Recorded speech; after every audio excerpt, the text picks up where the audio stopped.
Hello, my friend. And Hi, here we are. Char. We're in our conversation, and tonight I really wanted to talk a little bit about elders and about the elders' role in community and what your thoughts are about that. And so the elder that I have here with me today, we're in Arizona, which is really fun, and so. Tonight, I thought it would be really powerful to talk about what it means to be an elder and about how we can look at eldership in the past and present and future, but also about real medicine is. And so Ardith Bakken is someone very precious to me. She's an elder in my community, and she's a healer and a medicine person, and she brings her medicine in so many different ways to our community through her wisdom, through her gifts and her talents, and also through her visionary work. Oh my gosh, Laura Grace says, "Oh my OMG, hi Ardith, hi LG, Hi, Ardith, we love you, Laura. hi LG." Sweetie. So here we are together. And what I wanted to ask Ardith, welcome, and I love you, and I'm happy to be here with you. And thank you so much. And yay, my honor. Mm-hmm. So I wanted to ask, the first question is, what is real medicine for you? What is For me, real medicine is a deep spiritual life because all love, all healing comes from great mystery. And I believe that we all have our gifts, and it is wonderful to have teachers that will help us cultivate them so that we can be of service to the community, so we can realize what it is that creates a healing and then get out of the way of it. That's powerful. What creates a healing and then get out of the way of it. Yes. If we can. Yes. If we can. And yes. That's beautiful. And so that connection with the great mystery is the medicine, is what I hear you saying. And I'm curious, Ardith, about, I mean, we have a lot of elders in our lives. And we have elders who are now in the spirit world, and we have elders who are in our lives now, and we have people who are just little baby elders, like kind of coming up into their eldership, Yes. And so what I find that I've found that over time, over these last, I think it's interesting. It's something I've noticed about COVID is that COVID attacked the elders, right? Yes. And there's something, and it went to the places where elders are kept. I mean, yes. in these like holding stations, right? Yes. Of places like, yes, where elders are kind of put and are kind of waiting for the train, so to speak. I don't know how else to say it, right? And so how, so in the past, elders were, in what we were taught, and what I was taught as a child is, that there's a regard for people who have more experience than you have. Right. And that you treat those people with respect and honor, and you take care of them. You look out for them yourself. Yes. I know there are exceptions to that, but I also know that that's really in many cultures globally. You look out for your elders and you care for them. So I was wondering, with elders, I think maybe starting with present, how elders are currently, I don't want to say being treated, but how elders are, what's happening with our elders now, and what do you think is useful from our past? I think respect, mutual respect. I think the elder needs to be useful and to help. In the old way, they would babysit the children. They would, and if you're going really into the indigenous, they would chew the leather and decorate the drums and the rattles and cook the meals. They did what they could do, and they were honored for it. So they lived a useful life. To be warehoused as an elder is death. I know this because I am living in Sun City, Arizona, in the middle of a pandemic. The people that I have known and loved for 8 years now, are either not able to pack up and come down and open a house and then close the house, and it's not as easy as it sounds. And then when you get here, all the clubhouses, all the activities are curtailed. So I call it God's little waiting room. Mm. And the only people I see are the ones that are golfing. And Oh, interesting. they just stop to say what a beautiful backyard. But it is it's wasting energy. Thank God healing does not know time or distance, so there can still be prayer and there Mm. can be support for people. But it's a lonely life in a lot of ways if you are aware and open hearted and your heart's open and Mm. you don't see anyone. Hello. This doesn't Mm. work well Mm. as a You don't feel useful. yeah, I I'm mean, and that's the not. thing is that it's like, Hmm. well, and you'd also have great grandchildren, twins, I have twin and great granddaughters. granddaughters, and also, I mean, so many grandchildren and grandchildren now that your grandchildren are having Yes. their children, Ah, and they do depend on you, and they they do, do. even during the pandemic, you've been able to help with them. Hmm. But Hmm. I think that, what I hear you saying is maybe there's something about the contrast of, like, oh, here's this place where we go that where Hmm. none of the elders are, able to communicate and interact No, and, no, at least in person. no. Um, Yeah. and so what's happening now? Where the warehousing of our elders, oh my God, I, that's so just like, yeah. it is. Mhm. And then that, if you are not useful, it doesn't matter if you have had shamanic training or Reiki training or Qigong training, if you are a healer and you know these people are lonely and you know that you are lonely, Mhm. but there's all these health conditions and they have to be considered. They really do. And I want to say that I have two daughters that live here, and that is nice, and only one granddaughter. And then Cherie, that some of you, Right. I'm sure, went to school with, Mhm. an incredible healer. And we're all vaccinated now, so there's a little more freedom. Yeah, we're vaccinated, so yeah, that's good. That is really good. But Mm. this is a dangerous state because it does not recognize that it's about loving community. It's the reason you wear a mask Mhm. more than anything else. And there's no mask mandate. And I talk to doctors I know, and they, especially this one, she gets all teary eyed talking about going to the hospital and trying to save the COVID Mm. patients here in our neighborhood. And then they get well. They're getting well, and then they die. And it's hard on the healers. So I think if you're going to have any kind of medical care, you Mhm. need to have worn a mask Mhm. and you need to get vaccinated. But that's me as an elder who's lived a long life and seen a lot of things. There's SARS and MRSA and yada. The list goes on. It's Um, kind of a similar it continues to be a similar thing that's needed, like, yes. we need to pay attention to these things in that way. Well, I'm wondering, Ardith, Uh huh. so what's happening now with the elders is this kind of warehousing of the elders, Yes. and then we notice that COVID is, like, taking elders out, Yes. and that it went into these waiting stations or these warehouses to do Hmm. so. I can't believe I'm calling it that, oh my But gosh. that's what it is. Right, right? So Oh man. right, so I just think that's interesting. So it seems to me like we're being given another way to look at things, almost like Hmm.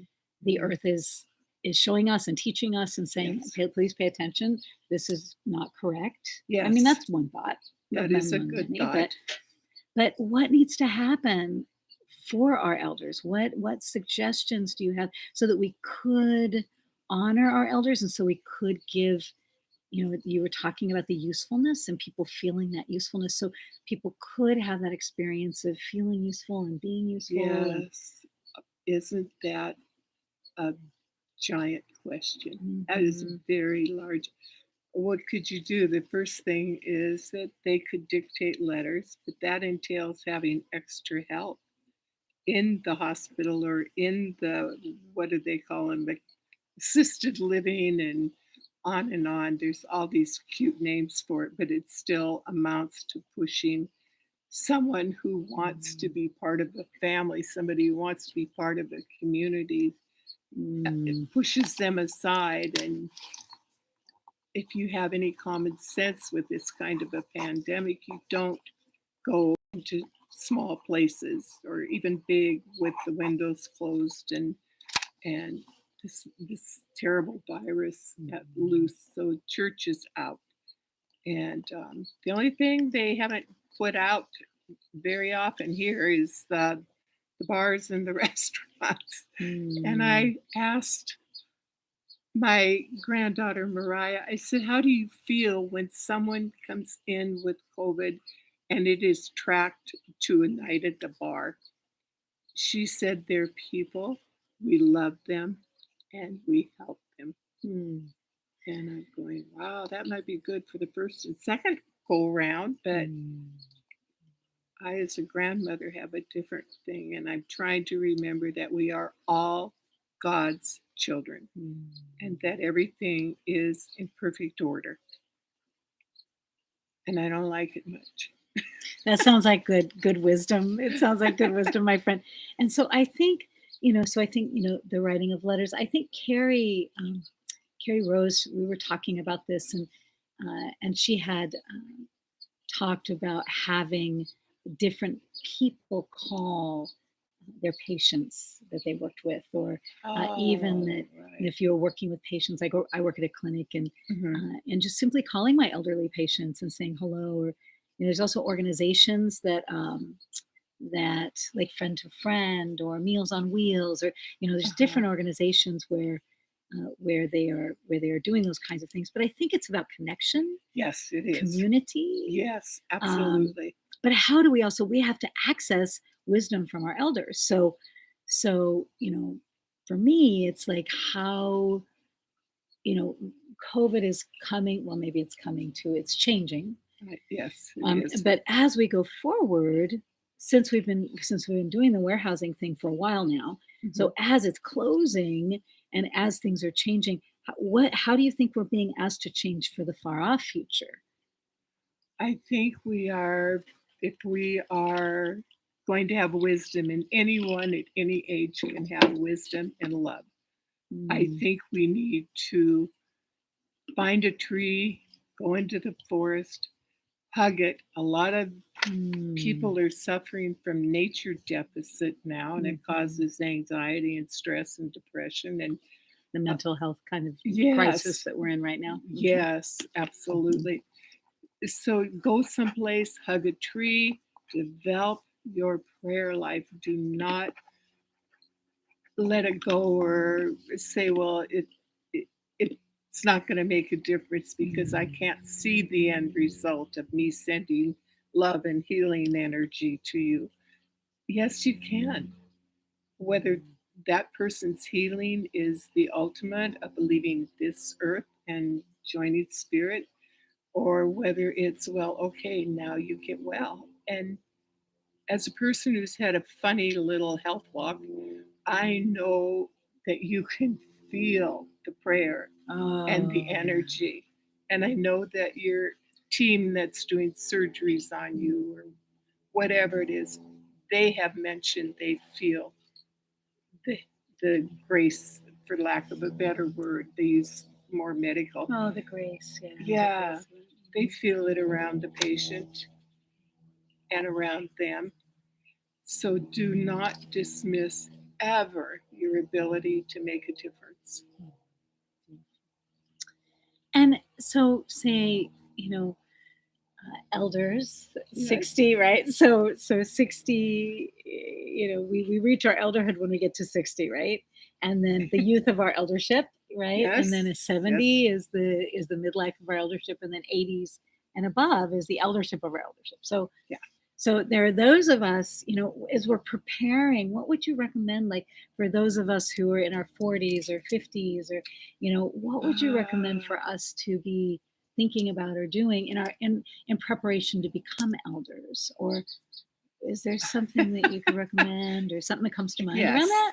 You're like, oh It, yes. Oh yeah, yes, yeah. it was a shock to me to be called an elder because I have a 30-year-old that lives inside of me, and she's going, "What?" That which is Mm, good because it'll keep me more youthful. mm, And I think it's pay attention. Pay attention to what your body's telling you, and mm, pay attention to the fact that you are a miracle, that everything works, and that you can pray and connect. I mm, would develop, this is just me, I can only tell my own story. I would develop healing skills, mm, shamanic extraction, and don't do that unless you have a training, please. That's just, mm. yeah. And then I would say hands on healing, whether it's gentle touch or whether it's Reiki or shamanic Reiki, or whether it's praying in a nibi, stay connected to community. Don't be afraid to be in the full power. I made that mistake and it didn't help anybody. So stay in your full power. Your full power, recognize who you are and what you Mhm. were created to do and be, and then have your croning ceremony. I still haven't had it yet. Oh my gosh, artist! Oh my goodness! I slipped by Hello! that. Yeah, I wonder how you did that. Wow, that's impressive. It is. I know it was not easy. It was not easy. I Mm, Matilda is such a mentor to me. At the same time, mm, I think I teach her things. And Myrna was very influential. mm. Sometimes we had the best fights ever, but we traveled well together. We did shamanic work Mhm. in California and Nevada and all over, along with Roshi. Connect with people that you feel connected to and feel them out. Don't just jump on them to see if you fit in with whatever their needs are for development. We Mm, have been very lucky to be trained by Char. Very, very lucky. And blessed, is that the word? It comes in so handy for a lot of things. And it keeps you on guard as a warrior. Keeps you in your warrior work, yeah. Yes, yes. Mhm. And Stay open to the warrior. yeah, I Mm. love being a warrior. And you're a good one. You're a good Nobody's going to change this warrior's diapers. Artist, that's hysterical. I'm That's not hysterical. going to the Oh my God. warehouse. So not going to the warehouse. So so one of the things so what I hear you saying is stay connected to community, stay connected to Yes, nature, stay connected to a higher power, find what yes, healing modalities work best for you. yes, yes, Sweat it out like in either a sweat lodge, in a sauna, but yes, make sure to get healing and cleansing. yes. And I love that. And then I know you're also a poet. And we have a dear friend, Myrna Thunderwolf, and she Mhm. crossed over a while ago, but she was an important elder to you and to Yes. this community also. So, and to our community. Mhm. So, I believe, did you want to share the poem that you wrote for her? Speak a bit about your relationship before we. Yeah. Myrna and I were like two warriors, and most times we had the best time together. And then Mm. once in a while, one of us would say or do something, it would set the other off. And that was a real gift because then we got to look at our own stuff. And I didn't realize that until I was approaching my expiration date, my shelf life. Oh no. But I'm going to live till I'm 100, according to the doctors. Mm. Um, I miss her. I miss Roshi. I miss the classes. I miss being involved with the community because I've had to be down here, and then it's a long story and it's boring, but it has kept me. Well, I think it's very interesting. But there you have it. There you have it. There you go. Don't argue with Mhm. your teacher friend or friendly teacher. I'm not sure which. Mostly friendly. Yes. So mostly. the poem is really about this is something you wrote after she died, or Shortly after she died, I wrote it in 2014, and right after. would you like to read it to us? Will you Sure. share it with us? Shapeshifter woman, go to the forest and find the dancing tree. Mm.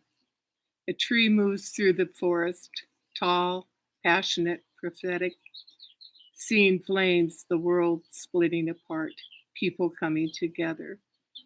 Maker of communities, healer of souls, medicine bags emerging from leafy boughs, lumbering bear, dancing tree, spirit globe starting in, out of willow branches, blue flame, red sky, wolf woman loping through night galaxies, blue wolf come to earth, passionate shapeshifter. Remember who you are, who you were, who you will be. No, I know where you came from. I was there at your creation, universes away. Blue flame lighting your way.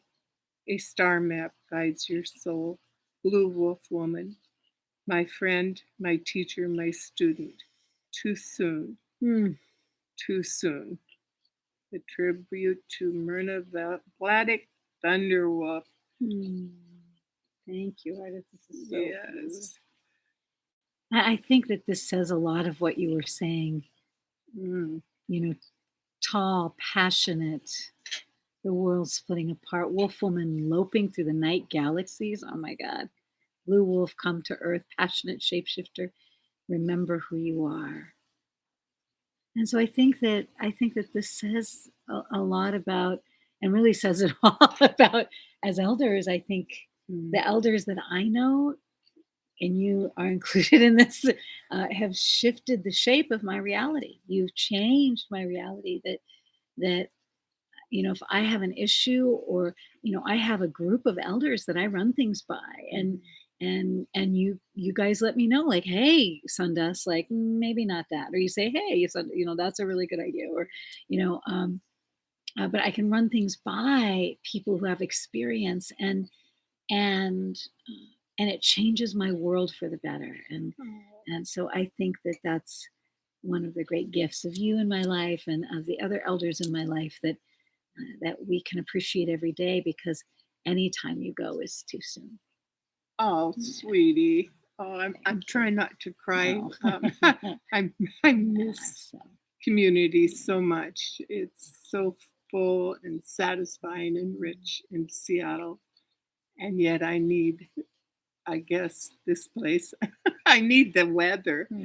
But I miss you. My soul cries to be in Seattle. I'm so happy that you get to be there for the summer. So we have that privilege and honor. So yes. Wonderful. Yes, I gotta my go friend. on Vision Quest. I know. Keep you guys in. I'm not going on the hill. I did one and I'm still processing. Right? It's true. It's true. And It so is. And so I would ask you to be thinking about, what kind of elder do you want to become? Yes, every day you're working on your elderhood. Yep, every day. Like, and what kind of legacy do you want to leave? And Ardith has her poetry and her voice, and all of these, and of course her grandchildren and her children, and all of us, right?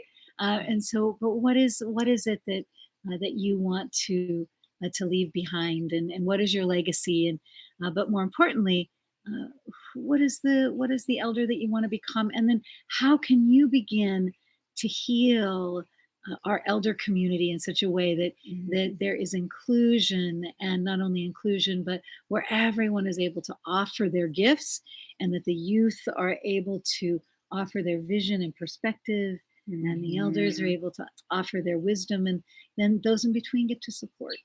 Those in between Yes, get to when see. they're not painting, singing, dancing, and living the fullness of life, right? Mhm. Enjoy it.